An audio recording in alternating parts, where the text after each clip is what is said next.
шежіре жаңағы ұлтшылдық деген мағынада мысалы біз келетін болсақ, оның бізге керекті мағынасы Алла тағаланың өзімізге берген болмыстық жаңағы шеңберінде, мәдениетте Алла разы болатындай істелінетін үлгісі. Ұлтшылдық деген нәрсе қалай?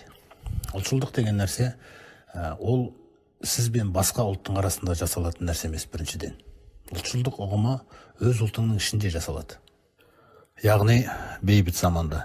Ал енді жаугершілік заманда, кешегі мысалы анау алаштықтардың кездерін қарайтын болсаңыздар, ол кезде жаңағы ұлтты езгіге жығу, отарлау деген нәрселер, мысалы ұлттың мәдениетін жоғалту деген мақсаттар тұрды. Бірақ ар жағында біз түсінбейтін нәрсе, сенің дінің, ата-бабаңның діні ислам болғаннан кейін сол ақиқатқа байланысты жасалған күрес еді ол. Сондықтан сенің ұлтың сол дінмен байланғандықтан, сол дінмен байланысты болғандықтан жапа шектірілген кездер болғанда. Кешегі пайғамбарымыз саллаллаху алейхи вассалам өзіне Құран уахи етілгенге дейін ол барлығының аузында ең адал, ең сенімді деген жаңағы бір жақсы сипаттарымен сол халықтың ішінде өмір сүріп жүре берді.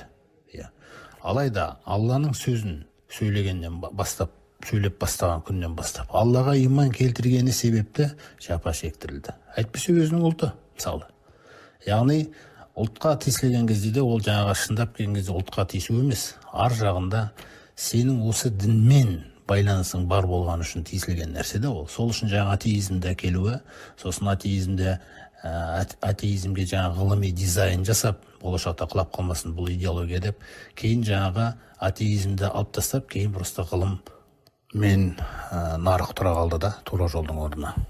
Сондай-ақ ол біздің асыл дінімізге байланысты қарсы жоспарлар болғандықтан, әйтпесе сол алаштықтарды, сол кездегі кеңестік идеологияның мысалы айтайық адамдары өзіміздің ұлтымыздан болған адамдар арқылы өлтірді емес пе?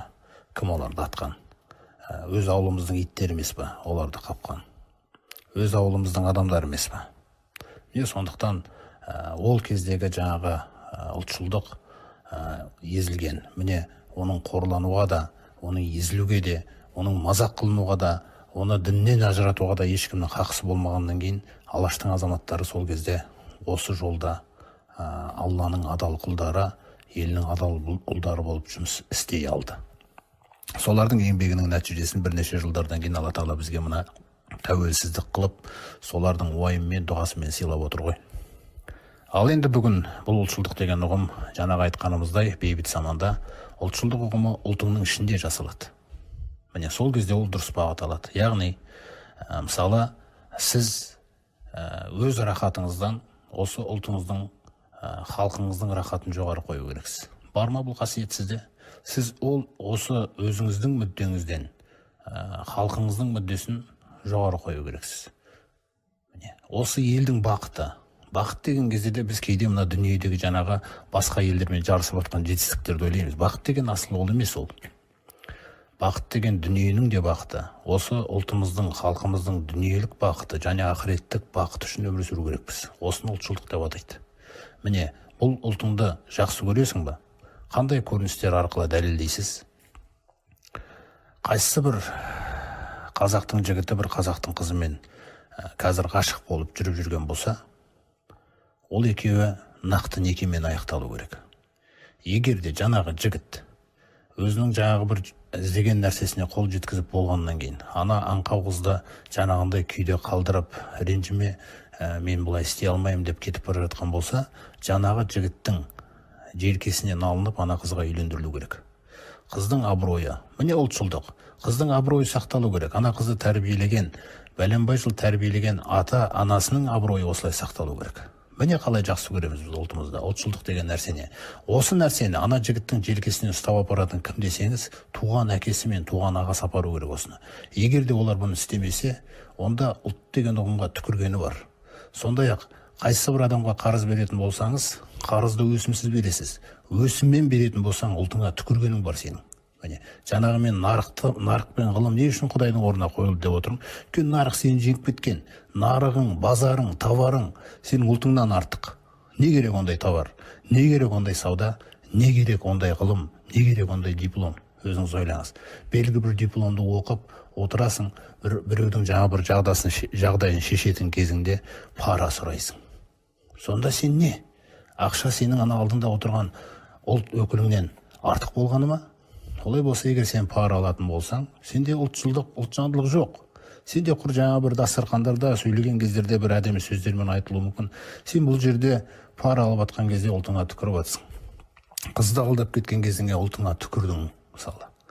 Өсімге қарыз беріп жатсың ба? Ұлтыңа түкірдің.